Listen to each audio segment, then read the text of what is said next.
Hey everybody, Crow back again with another video, another vlog type video, impromptu. I really have no plan for this video, but you see, I was looking on YouTube a couple days ago and I saw a video from Novabug, and it pretty much said that, hey, he just had a birthday and he turned 40. And what was funny about that was, like, I was watching this Friday and I was like, that's kind of funny because on Saturday the 11th, I turned 40 as well. I'm filming this Sunday night. I actually took Friday off and Monday off, so I have myself a 4-day weekend. And I wouldn't normally have made a video saying, "Hey, I'm turning, it's my birthday, whatever." But 40 is a milestone, and I kind of thought to myself, he's like, there's a lot of YouTubers I watch where they are either approaching 40 or they are 40, they have been 40 for a few years already. And it's just like weird. It's like, in my mind, that's the mindset. Those are the people I watch on YouTube. So, some of them are more popular than others. But it's funny that it just occurred to me, like, there's really nobody I really watched that's in their 20s or anything like that. I think, and it just seemed kind of weird to me. Maybe I need to, maybe I've been stagnant in just watching the same people again and again, or maybe it's the fact that people my age have similar viewpoints, and that's what I like watching. But, in my mind, I like to think that I have an open mind or whatever. So, now that I'm thinking about it, I'm going to have to be searching for new channels to watch. Maybe with a younger viewpoint or whatever. Because, I know that, I have my certain viewpoint. I like, games and boxes and all that other stuff. But there are those people out there, that are younger, that do prefer all digital content, and that's their prerogative. If they want to put all their money towards digital and not have the physical thing, it's their money to do with. And but it just seems like as time goes on, it's like the viewpoint that you think that everybody has is not necessarily the truth, because another generation comes along and kind of changes all that. I was thinking, it was like not too long ago at work, a lot of the people we have at work are at least 10 years younger than me, or more. They're maybe in their 20s or maybe early 30s. And I asked them, I was like, do you guys remember a time without the internet? And to them, a time without the internet is like having a modem, like a dial-up modem. To them, that's what not having internet was. And I thought that was, it's such a different viewpoint. And yeah, I don't know. I'm just kind of going off a tangent. Like I said, this video really doesn't have a point. Other than that, I saw, Novabug's video. He turned 40. I was like, I'm going to do the same thing. I'm 42 now. Not 42, but 40 as well. 42 will be 2 years from now. But I'd also, I just kind of want to show, I haven't actually made a video or a vlog video in maybe 3 weeks or so. Really haven't planned any videos. I haven't actually made any videos. I've streamed here and there. I did a little bit of Super Mario Odyssey. And when I play games, when I stream them, if I feel like it, I'll play a game and it's like, oh, you know what, it's a perfect time to stream, I'll stream. And if I just don't feel like streaming, I'll play the game without streaming. So I think I'm pretty much done with Super Mario Odyssey for the meantime. I actually played that for a week after I stopped streaming it, and I got enough coins to get the Skeleton Mario thing, and that was pretty freaky. I was like, yeah, I think I'm done with this. I need to put down the game for a while. Anyway, that video's for another time. I kind of just want to show the stuff that I got for my birthday. I got a pile of it here. I don't know if I'm going to show it at all, but we're going to start off with one of the, a selection of cards. I got 2 cards here I thought were pretty funny. This one here, where it's got the old-timey cat thing. I thought that was hilarious. This one's for my birthday. It says, "Happy birthday from this cat." And the inside it says, yes, this cat in particular. This one, not sure why. He just wanted to wish you a happy birthday. Weird. But the best one was actually from my wife, who gave me this card that says, "You're 40 today." And then when you open it up, it just says, "Ha ha ha ha ha ha ha ha ha." She's like, yeah, when I saw that card, I had to get it. So just a couple odds and ends I'll show off here. I don't want this video to be completely, over long or anything, even though it is about 6 minutes. Holy crap. Let's get moving here. What we have here is a stack of Ghostbusters action figures.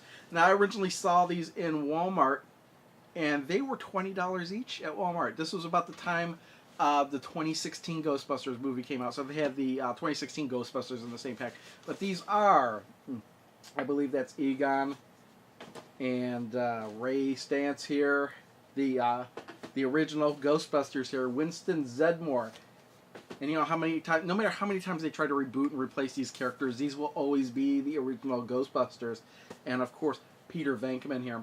Now I'm going to open these up. I'm probably going to insert some footage of these characters out of the boxes, because if you do have the complete set, you do get to make the Ghost. That's why I was kind of interested in it. But I was like, Egon's my favorite, but I'm just going to buy Egon. And then to buy all four would have been $80. She found these at a place called Five or Below, and they were like $5 each. So that's why she bought them and gave them to me. So I will be opening these up and showing a little bit of footage of them out of the box.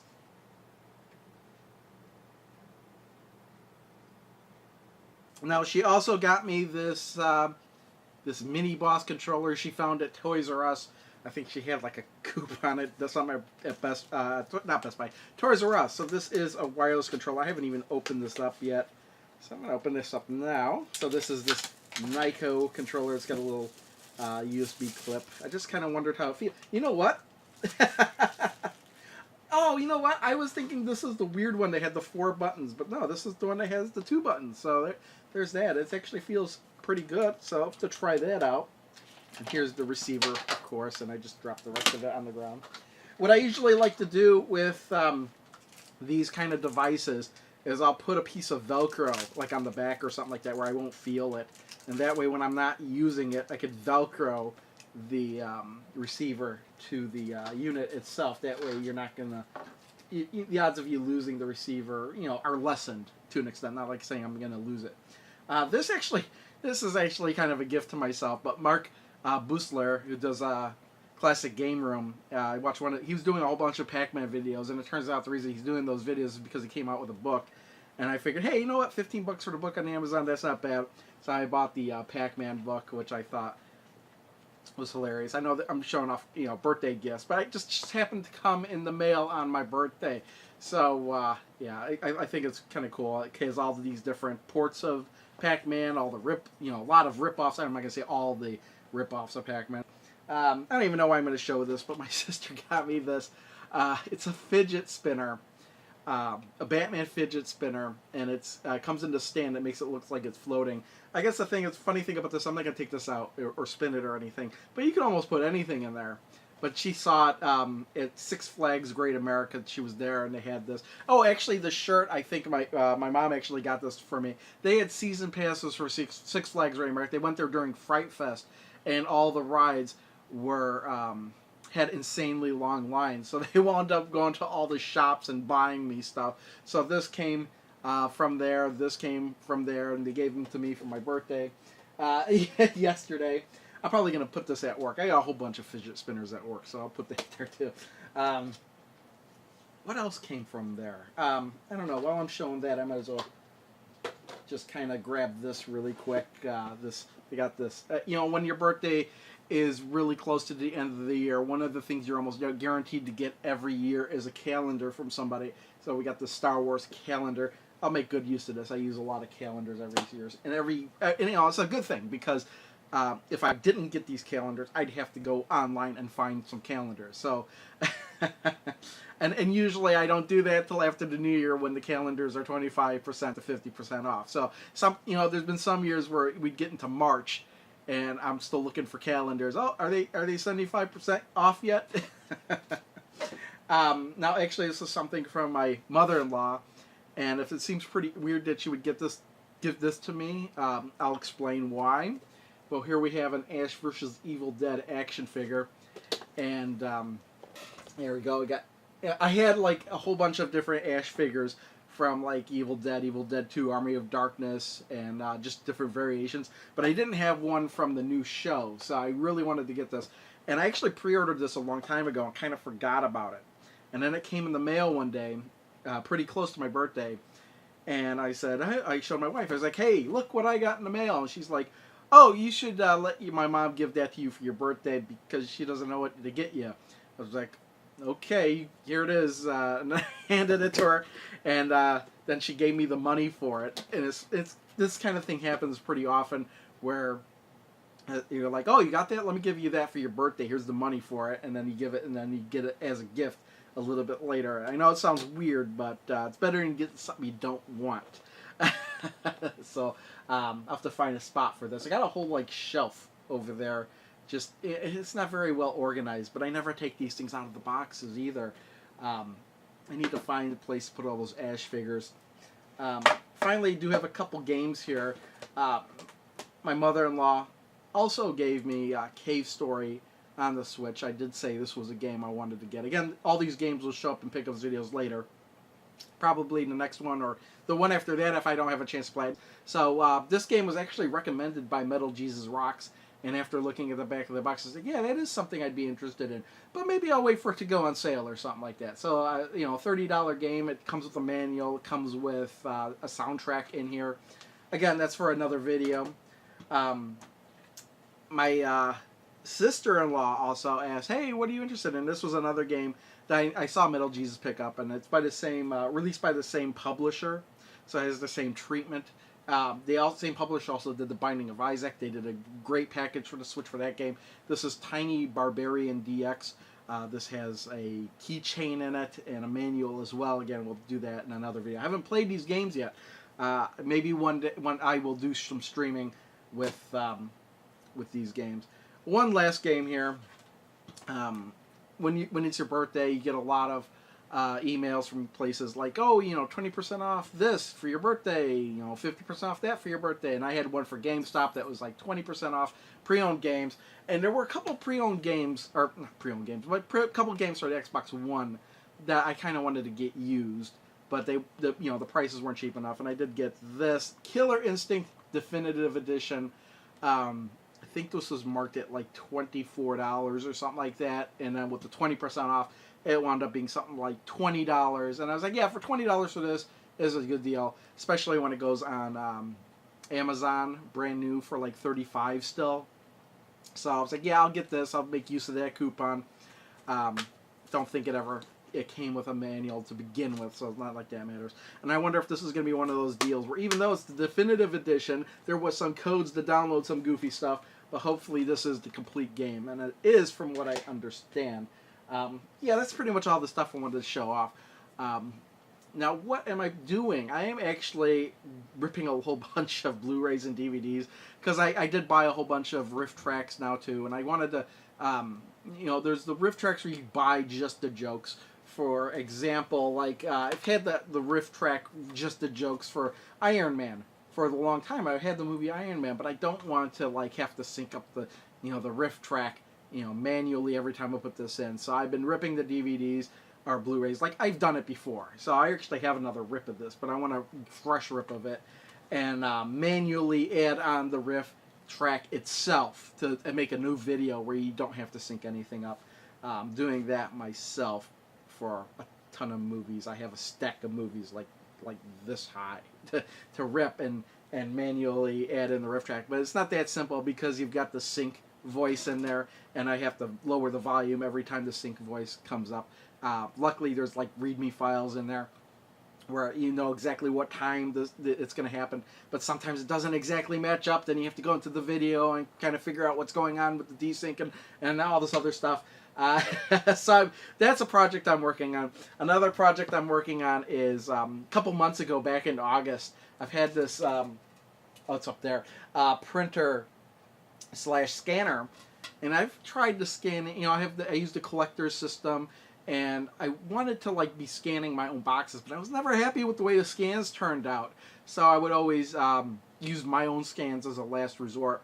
Well, magically in August, I figured out the settings to get my scans to look as good, as acceptable to me to actually use them. So I wanted to revamp my my database anyway. So I've gone through and I've rescanned everything. I've been doing this since August. Now, not straight through August, but I've taken breaks here and there. In fact, right before I finished this video, I finished up the final games. So I've got all my own scans in there.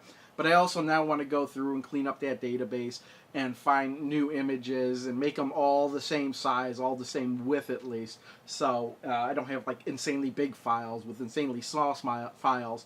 I just want to clean up my own database. That's another project I'm working on. It's probably, that's like one of the reasons I haven't been streaming.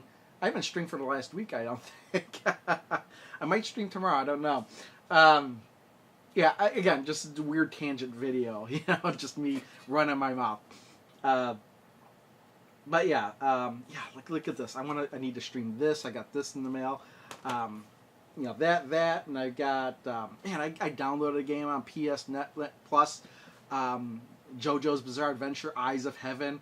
But what's funny about that is, you know, it's a $60 game, and they charge $60 for it digitally. It was like 75% off, and I didn't feel like importing an Asian version. I was like, screw it, I'll just you know, pay $15 for a digital game. For me, that's a lot. That's a lot to pay for a digital game. You got to understand that. But I've just been so obsessed with JoJo's Bizarre Adventure. I've actually been reading the manga. For God's sake, I don't read manga. I don't read, period. But this series, I really enjoy it, and I got to know what happens. And so I'm reading the manga from the beginning. And I think I won't start playing that until I finish, or at least get up to the current date, because this manga is still going. They're on this eighth story arc or something like that. I want to get up to that before I play Eyes of Heaven, so I have some sort of reference for all these characters are going to be showing off that I don't know past Diamond is Unbreakable. And if you don't know JoJo's Bizarre Adventure, you have no idea what I'm talking about. So yeah, that's what I've been doing. So I've got these projects that I'm working on. I can't work on the projects and play games at the same time. So there's that. But once I do get my database up and up to date, so to speak, I do have an idea for a series where I you know, it's just a way to, you know, make a video and saying, hey, these are my favorite games of all time. Not necessarily the best games of all time, but my own personal favorites, because I have some games that I really like that I know haven't, you know, done very well in, you know, rating wise, or some people will be like, why in the world do you like that game? But my idea is to do it year by year. So like, I don't have that many games, you know, pre 1980, so I have all the games from like 76 to 79 all in one video. And then another video, here are my favorite games from, you know, that were released in 1980, 1981, 1982. But I have to get my database, you know, set up first. So that might not be something till next year. I do want to try and do a video of my favorite games that I bought in 2017. New games, 2017, my favorites that I bought. I don't buy a whole lot of games, but this year, 2017, for some reason, I bought more new games than I really have before, and just a lot of them were really, really good. So I kind of want to make a video maybe at the end of the year showing, hey, you know, there's this game and that game and this game that were new this year that I actually bought and I really enjoyed. So that's what I'm really planning on doing. And this video is 20 minutes, which is 5 minutes longer than I wanted it to be. So I will end it now. And who knows when the next video will be. Who knows? I got lots of things I want to do. So thanks for watching.